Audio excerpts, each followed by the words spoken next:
It is clearly now the will of the Parliamentary Conservative Party that there should be a new leader of that party and therefore a new Prime Minister.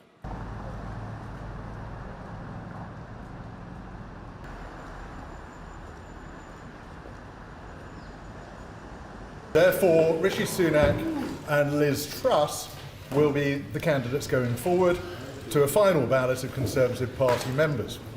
It's an honour to be elected as leader of the Conservative and Unionist Party.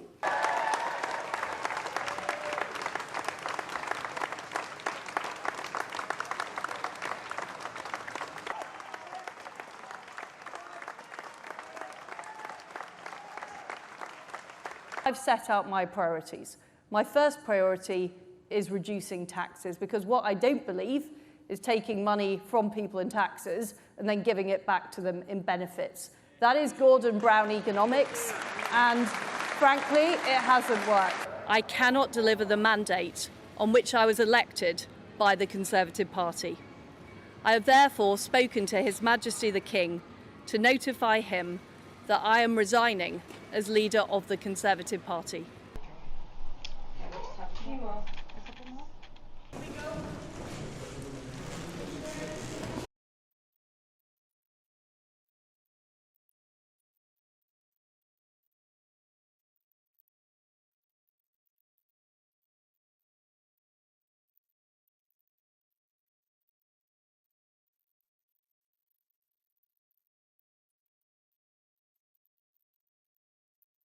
Heavy layer of fog, and all of a sudden the cars in front of me were all stopped, so I swerved over. I was in the fast lane. I swerved over and got out of it, hit the brakes, and the gal behind me did the same thing too, so we didn't collide with anybody. But as we were sitting there, we heard crash after crash after crash behind us. There's a lot of damage. There's fuel, there's parts of cars all over the place, just scattered all about. And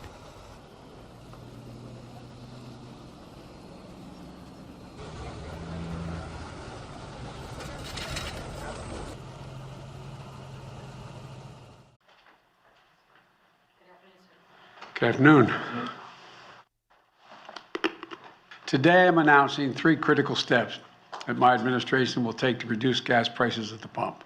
First, the Department of Energy will release another 15 million barrels from the Strategic Petroleum Reserve, extending our previously announced release through the month of December.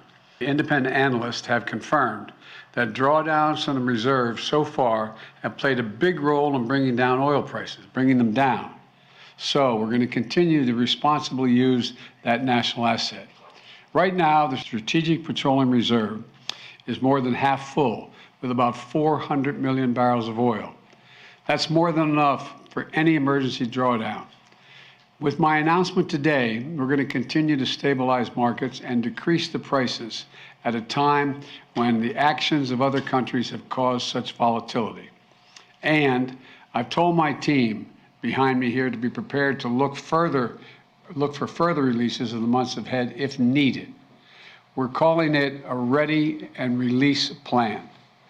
This allows us to move quickly to prevent oil price spikes and respond to international events. Mr. President, what is your response to Republicans who say you are only doing this SPR release to help Democrats in the midterms?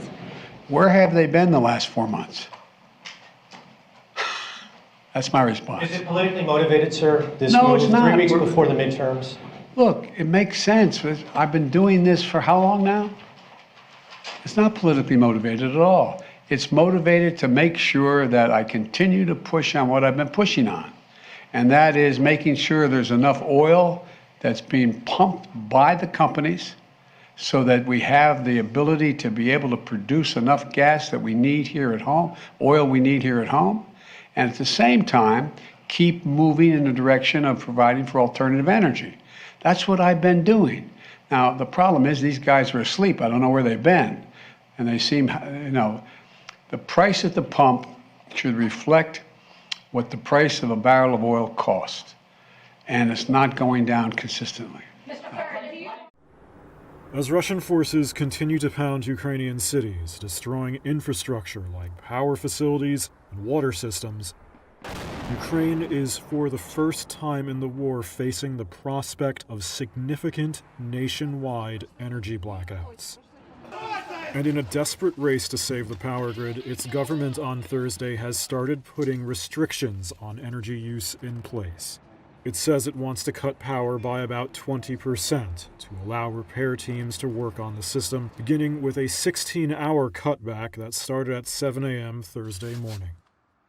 In Kiev, local resident Mikhailo Holovnenko told us he's prepared. There's much anger against Russian leaders and Russian people, he says. But we're ready for outages. We have candles, charged power banks. Ukraine is charged to win. Ukraine's energy minister says he's seen a voluntary decrease in electricity consumption, but when it's not enough, they'll have to bring in forced shutdowns. So far, and depending on the area, power cuts have included shutting off street lighting and replacing electric public transport buses with diesel. One region also cut off its water supply for the day. In markets, some were seen stocking up on bottled water. Ukraine is continuing to press counteroffensives against Russian forces in the east and south of the country, although it's struggling to protect power-generating facilities from missile and drone strikes. Parts of Ukraine have been without these services for a long time, but Russia's targeting of infrastructure has increased dramatically in recent weeks, a tactic which appears designed to disrupt and demoralize as winter approaches.